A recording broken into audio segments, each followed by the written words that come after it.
Welcome guys, and today I'm going to show you how you can change brightness on your Benq monitor manually. So what you'll need to do is basically go to the right side, find the menu buttons, click on the second button from the bottom, click on the menu, and then just scroll down until you see picture, then select this and go onto the brightness. So right now I can choose the brightness because I'm in the low blue mode, so you can change that by going to the picture advanced and by going to the standard like this.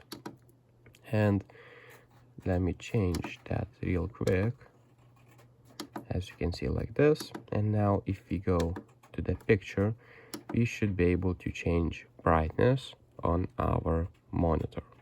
And if still that doesn't work, what we can do is basically go and change on the Windows itself.